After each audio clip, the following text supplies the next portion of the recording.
അപ്പോൾ സാംക്രമിക രോഗങ്ങൾ കേരളത്തിൽ ഉണ്ട്. 25,000 എന്ന് പറയുമ്പോൾ ഉത്തർപ്രദേശിൻ്റെ അത്ര ഇല്ലല്ലോ എന്ന് ചോദിക്കരുത്. നമ്മൾ അമേരിക്കയോടെ നമ്മൾ താരതമ്യപ്പെടുത്തുന്നത്. മന്ത്രിക്ക് അവാർഡ് ഉണ്ടാക്കാനായിട്ട് കള്ളത്തരങ്ങൾ കാണിക്കുന്നത് അതിനകത്ത് അനീതിയുണ്ട്.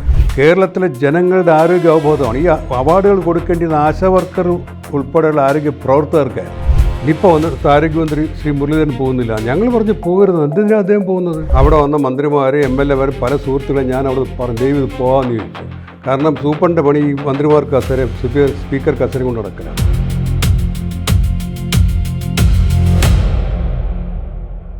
നമസ്കാരം, മംഗളം TV-യിലേക്ക് സ്വാഗതം.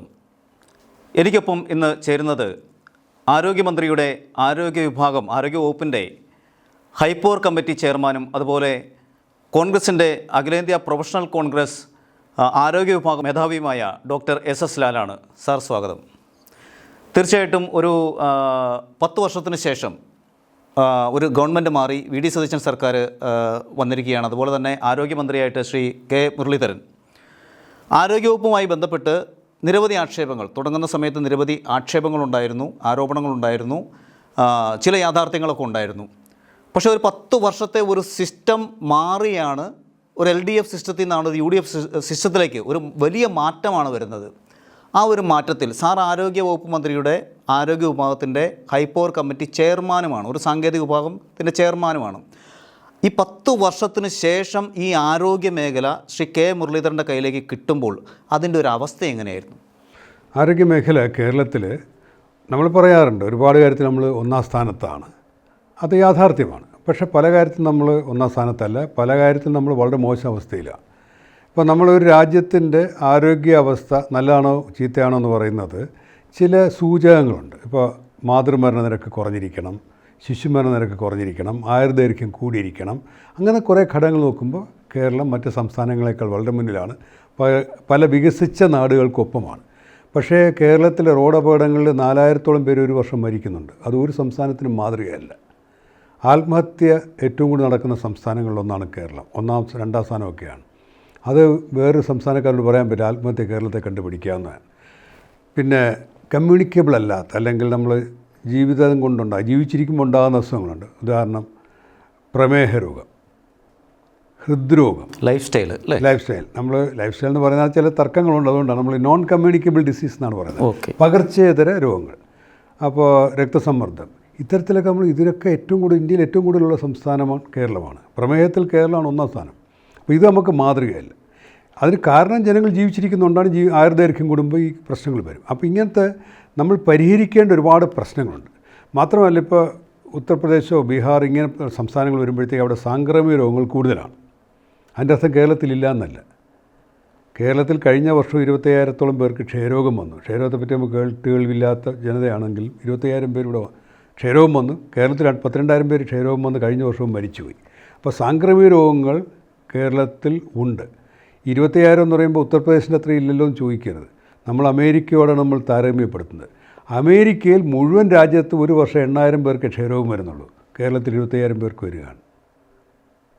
ജനസംഖ്യ വളരെ കുറവല്ലേ നമ്മൾ അമേരിക്കയായിട്ട് കമ്പയർ ചെയ്യും. അപ്പോൾ അത്തരം കാര്യങ്ങൾ ശ്രദ്ധിക്കാണ്ട്. അപ്പോൾ നമുക്ക് പിന്നെ ജനങ്ങൾ ജീവിച്ചിരിക്കുന്നത് കൊണ്ട് ആയുർദൈർഘ്യം കൂടുമ്പോൾ വയസ്സായവർക്ക് അസുഖങ്ങൾ. ശരിക്കും ഈ ഒരു കഴിഞ്ഞ 10 വർഷത്തെ ഒരു സിസ്റ്റം എടുക്കുമ്പോൾ സാറിന് ആ ആരോഗ്യ മേഖലയിൽ നമ്മളിപ്പോൾ അതിൻ്റെ പോസിറ്റീവ് സൈഡുകൾ വ്യാപകമായി ചർച്ച ചെയ്യപ്പെട്ടതാണ്. അത് പൊതുസമൂഹത്തിലുണ്ട്. ഇലക്ഷനൊക്കെ കഴിഞ്ഞ ഒരു കാലഘട്ടം ആയതുകൊണ്ട് ആരോഗ്യ മേഖലയെക്കുറിച്ച് ആ ഗവൺമെൻറ് അന്നത്തെ സംവിധാനമെല്ലാം വലിയ രീതിയിൽ പ്രചരണം നടത്തിയിട്ടുണ്ട്.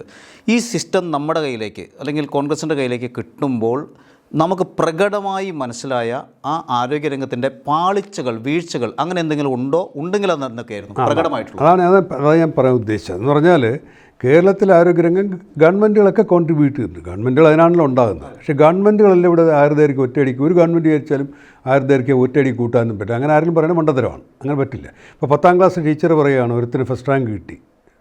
10ാം ക്ലാസ് ആയപ്പോൾ ടീച്ചർ പറയും ഞാൻ ക്ലാസ് ടീച്ചർ ആയതുകൂടി അവന് ഫസ്റ്റ് റാങ്ക് കിട്ടിയത്. അവരും കോൺട്രിബ്യൂട്ട് ഉണ്ടാകും. പക്ഷേ അവനെ സൃഷ്ടിച്ച പേരൻസ് ഉണ്ട്, 1ാം ക്ലാസ് തൊട്ട് പഠിപ്പിച്ച അധ്യാപകരുണ്ട്, കൂടെ വളർന്ന കുട്ടികളുടെ സമൂഹമുണ്ട്. ഇതെല്ലാം കൂടെ ആയാലും അവന് ഫസ്റ്റ് റാങ്ക് കിട്ടുള്ളൂ. അപ്പോൾ അതുപോലെയാണ്. അപ്പോൾ ആരോഗ്യരംഗത്ത് മെച്ചങ്ങളുണ്ട്. പക്ഷേ പറ്റിപ്പോയത് കഴിഞ്ഞ ഗവൺമെൻറ് പ്രധാനമായി പറ്റിപ്പോയ 2-3 അപകടങ്ങളുണ്ട്. ഒന്ന്, ഈ നമ്മൾ ഇമേജിൻ്റെ സ്വന്തം ഇമേജിൻ്റെ തടവുകാരാകുമെന്ന് നമ്മൾ പറയും. കേരളം നമ്പർ 1 ആണ്, അതുകൊണ്ട് നമ്പർ 2 നമ്പർ 3 ആയ വെളിയിൽ പറയില്ല. അപ്പോൾ കോവിഡ് കാലത്ത് കള്ളക്കണക്ക് കാണിക്കാൻ ശ്രമിച്ചതുകൊണ്ടാണ് നമ്മൾ ആ നമ്പർ 1 എന്ന് പറഞ്ഞാൽ. അങ്ങനെയല്ല, നമ്മൾ കോവിഡിൻ്റെ കാര്യത്തിൽ നമ്മൾക്ക് കൂടുതൽ മരണങ്ങളുണ്ടായി, നിരക്ക് കൂടുതലാണ്. ഇവിടെ ഏറ്റവും കൂടുതൽ രോഗികളുണ്ടായ 2ാം സംസ്ഥാനമാണ്, പക്ഷേ പോപ്പുലേഷൻ വെച്ച് നോക്കുമ്പോൾ നമ്മൾ 1ാം സ്ഥാനമാണ്. അപ്പോൾ എന്താ പറയേണ്ടത്? ഇവിടെ കേരളത്തിൽ വെള്ളപ്പൊക്കം ഉണ്ടായി, ഞങ്ങൾക്ക് ഇവിടെ ജയ്പൂരിൽ വെള്ളപ്പൊക്കമില്ലെന്ന് ഒരുത്തം പറഞ്ഞു കഴിഞ്ഞാൽ പറയട്ടെ, നിങ്ങളുടെ അവിടെ നദിയില്ല, ഞങ്ങൾക്ക് 42 നദിയുണ്ടെന്നാണ് പറയേണ്ടത്. അപ്പോൾ നമുക്ക് ജനസമൂഹം തിങ്ങിപ്പാർക്കുന്ന ജനസമൂഹത്തിൽ ഇത്തരം രോഗങ്ങളുണ്ടാവും. അതായത് ഈ ജനസാന്ദ്രതയുടെ അടിസ്ഥാനത്തിലുള്ള രോഗവ്യാപനം അല്ലെങ്കിൽ അതിൻ്റെ ആ ഒരു യാഥാർത്ഥ്യം മറച്ചു വെച്ചുകൊണ്ട് ഇവിടെ കുറവാണെന്ന് കാണിക്കാൻ ശ്രമിച്ചു. അത് പിടിക്കപ്പെട്ടു. അതുകൊണ്ട് നമ്മുടെ രേഖകളെ വിശ്വസിക്കാൻ വയ്യാത്തൊരവസ്ഥയെത്തി. രണ്ടാമത് ആദ്യത്തെ പിണറായി മന്ത്രിസഭയിൽ സംഭവിച്ചതെന്ന് പറഞ്ഞാൽ ആ മന്ത്രി ഈ ഒരു ശൈലജ ടീച്ചർ അവർ ഒരു 1 മാൻ ഷോയ്ക്കായിട്ട് ഈ ആരോഗ്യവകുപ്പിനെ ഉപയോഗിച്ച് അത് സംഭവിക്കരുത്. മന്ത്രി ഇപ്പം നമ്മൾ നിപ്പ വന്നു, അത് പോയി. നിപ്പ ഒരു മന്ത്രി വരുത്താനും പറ്റില്ല, പോക്കാനും പറ്റില്ല. നിപ്പ തനിയെ മതിയാക്കി പോകുന്നതാണ്. ആരോഗ്യ സംവിധാനങ്ങൾ ഒരു മരണത്തിൽ രക്ഷപ്പെടുത്താം. നിപ്പ എന്തുകൊണ്ടാണ് ഇവിടെ ഈ 4 ജില്ല വരുന്നതെന്ന് പോലും ഇപ്പോഴും ആർക്കും അറിയില്ല. പക്ഷേ അതിവിടെ ഒരു മന്ത്രിയുടെ ഒരു കഴിവ് കാരണം വൈറസ് മന്ത്രിയെ പേടിച്ച് പാഞ്ഞു എന്നൊക്കെ പഴയ ഫേസ്ബുക്ക് പോസ്റ്റിലൊക്കെ ഞാൻ അമേരിക്കയിൽ നിന്ന് വാങ്ങി, എനിക്കത് നാണക്കേട് തോന്നുമായിരുന്നു. എന്നിട്ട് അതുകൊണ്ട് നമുക്ക് ഉദാസീനത തോന്നുന്നു കോവിഡ് കാലത്ത്. മന്ത്രി കൊണ്ട് പേടിക്കേണ്ടെന്ന് തോന്നുന്നു. അവസരം മന്ത്രി ഉൾപ്പെടെ ഓടിപ്പോയി. അപ്പോൾ ഇങ്ങനത്തെ 1 മാൻ ഷോയിലേക്ക് ആരോഗ്യവകുപ്പിനെ മാറ്റരുത്. ഈ ആരോഗ്യവകുപ്പുമായി ബന്ധപ്പെട്ട് ഈ കോവിഡിൻ്റെ കാലത്താണെങ്കിലും നമുക്കറിയാം ഒരുപാട് ഇപ്പോൾ ശൈലജ ടീച്ചർ അടക്കം ഒരുപാട് അന്താരാഷ്ട്ര തലത്തിൽ തന്നെ അംഗീകരിക്കപ്പെട്ടിട്ടുണ്ട്. അത് കാണാതിരിക്കാൻ കഴിയില്ലല്ലോ. ഞാൻ പറയാം, അതൊക്കെ ഒരു തട്ടിപ്പാണ്. ഞാൻ അങ്ങനെ പറയേണ്ടി വന്ന ദയനീയാണ്. എന്നോടും വിളിച്ചു ചോദിച്ചിട്ടുണ്ടോ അവാർഡ് സംഘടിപ്പിച്ചു കൊടുക്കാമെന്ന്. മന്ത്രിയല്ല, മന്ത്രിക്ക് വേണ്ടിയിട്ട്. അപ്പോൾ അത് ഞാൻ ആ ഇതാകുന്നതിൽ കടക്കുന്നില്ല. കേരളത്തിൽ അതൊരു വലിയ സാറ് പറയാതിരിക്കേണ്ട കാര്യമില്ല. കാരണം എന്താ വെച്ച് കഴിഞ്ഞാൽ ഇതിനകത്ത് ഈ അങ്ങനെ ഇമേജിന് ശ്രമിക്കുന്നുണ്ടെങ്കിൽ അതിൽ ചലഞ്ച് ചെയ്യണം. രാഷ്ട്രീയ താല്പര്യം ഉണ്ടല്ലോ. ആ രാഷ്ട്രീയ താല്പര്യം വെച്ചിട്ടാണ് എന്നെ ചലഞ്ച് ചെയ്യട്ടെ.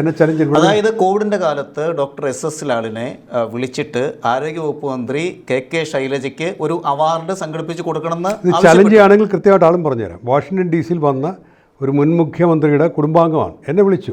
അവർ ചോദിച്ചു, കാരണം ആ വാഷിംഗ്ടൺ DC അന്ന് വന്നവരെല്ലാം CPM കാരായിരുന്നു. എൻ്റെ സുഹൃത്തുക്കളായിരുന്നു. എന്നെ ഡിന്നറിന് വിളിച്ച് ഞാനവിടെ പോയി. അവർ തെറ്റിദ്ധരിച്ച് ഞാൻ CPM കാരനാണ്. എന്നെ വിളിച്ചു. അവർക്കൊരു WHO അവാർഡ് കൊടുക്കാം, ഡോക്ടർ WHO കാണും. ഞാൻ പറഞ്ഞു WHO അങ്ങനെ ആർക്കും അവാർഡ് കൊടുക്കില്ല, ഞങ്ങളൊരു അന്തർദേശീയ സമ്മേളനത്തിൽ ഞാൻ വേണമെങ്കിൽ ക്ഷണിക്കാമെന്ന് പറഞ്ഞു. അപ്പോൾ അങ്ങനെ നമുക്ക് മന്ത്രി ഒന്ന് പ്രൊജക്റ്റ് പറഞ്ഞ വരികളിലേക്ക് കൃത്യമായിട്ട് ഓർമ്മ. എനിക്ക് അങ്ങോട്ട് വന്ന ഫോണാണ്, അതുകൊണ്ട് തെളിവും കിട്ടും വേണ്ടി വന്നാൽ വാട്സാപ്പിൽ. അപ്പോൾ ഞാൻ പറഞ്ഞു അങ്ങനെ ചെയ്യരുത് എനിക്ക്. അപ്പോൾ എൻ്റെ അടുത്ത് ചോദിച്ചു NGO അവാർഡെങ്കിലും കിട്ടാം. ഞാൻ പറഞ്ഞത് മന്ത്രിയെ നേരിട്ട് പറഞ്ഞില്ല, കാരണം മന്ത്രിക്ക് വേണ്ടി വിളിച്ചതാണ്.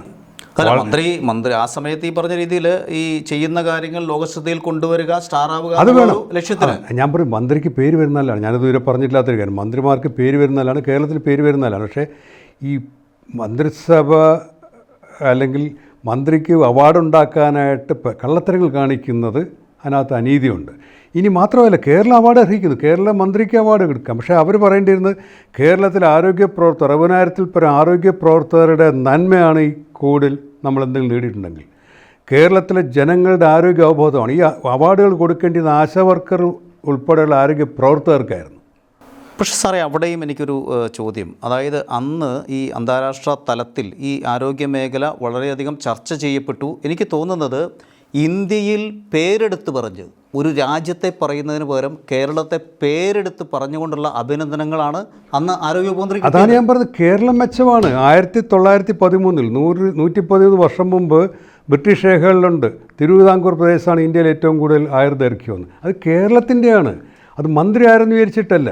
മന്ത്രി ആ സമയം, ഞാൻ അതാ പറഞ്ഞ 10ാം ക്ലാസ്സിലെ ക്ലാസ് ടീച്ചർ അവന് റാങ്ക് കിട്ടിയ ഞാൻ കാരണമെന്ന് പറയുന്ന പോലെ അതുപോലത്തെ ഒരു വിഡ്ഢിത്തമാണ്. അവർ നന്മ ചെയ്തിട്ടില്ല എന്നല്ല പറയുന്നത്, എല്ലാ മന്ത്രിസഭയും നന്മ ചെയ്യണം. കോവിഡ് മന്ത്രിയാണ് എല്ലാ ആശുപത്രിയിലും പോയിട്ട് 900 PH പ്രാഥമിക ആരോഗ്യ കേന്ദ്രമുണ്ട്, അവിടെ ചികിത്സിച്ചവരാണോ? ഇവിടുത്തെ പ്രൈവറ്റ് ആശുപത്രികളിൽ ചികിത്സിച്ചവരാണ്.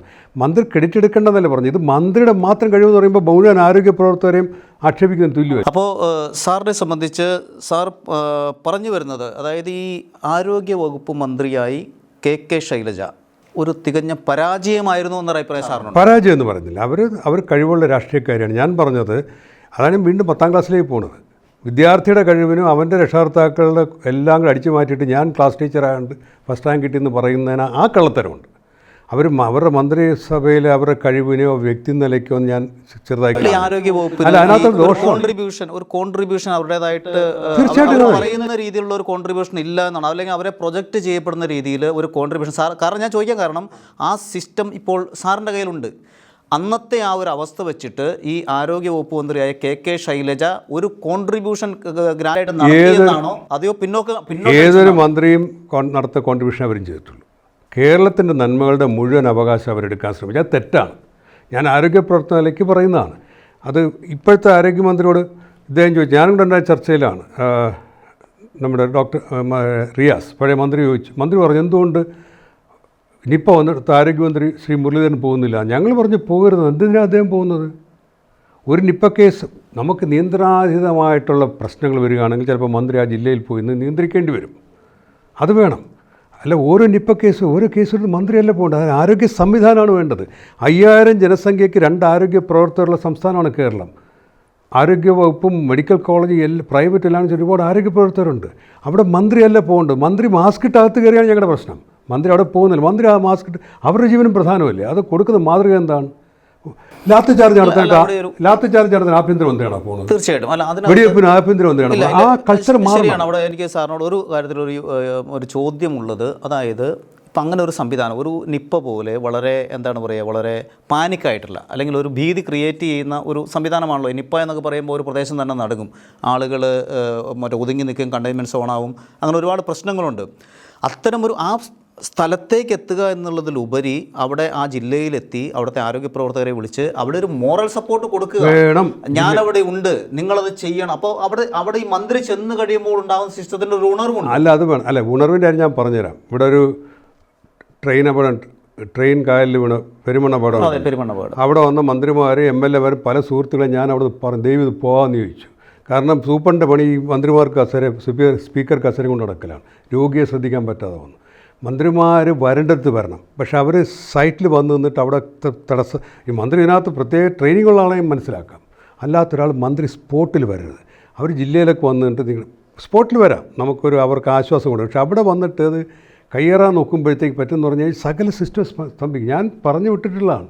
ദൈവം ഈ കാഷ്വാലിറ്റി ഒന്ന് പോകാമെന്ന് ചോദിച്ചു പെരുമണ്ണൂരിൽ. അവിടെ ഒരു സാറിനോട് ചോദ്യം, അതായത് UDF ഗവൺമെൻറ് വന്നതിന് ശേഷം ഇപ്പോൾ ഒരു ഹൈപ്പവർ കമ്മിറ്റി ഉണ്ട്.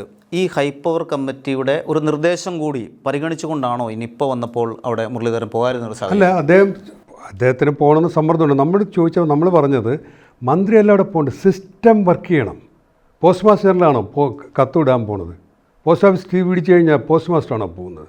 ആ കൾച്ചർ നമ്മൾ ജനങ്ങളെ അങ്ങനെ തെറ്റിദ്ധരിപ്പിച്ച് കഴിഞ്ഞാൽ ജനങ്ങളത് ആവശ്യപ്പെടും. അത് ആ രാഷ്ട്രീയം ശരിയല്ല. ആരോഗ്യമന്ത്രി സംസ്ഥാനത്തിൻ്റെ മുഴുവൻ മന്ത്രിയാണ്. ചില സ്ഥലങ്ങൾക്ക് ഇത് ബീഹാറല്ലല്ലോ, കേരളമല്ല, ഇവിടെ സിസ്റ്റംസ് വർക്ക് ചെയ്യുന്ന സ്ഥലമാണ്. അവിടെ മന്ത്രി പോയാൽ മാത്രം പരിഹരിക്കാൻ പറ്റുന്ന സ്ഥലത്ത് പോകണം. അതാണ് ചോദിച്ചത്. വെടിവെപ്പിനും ആഭ്യന്തരമന്ത്രി പോകാറില്ലല്ലോ.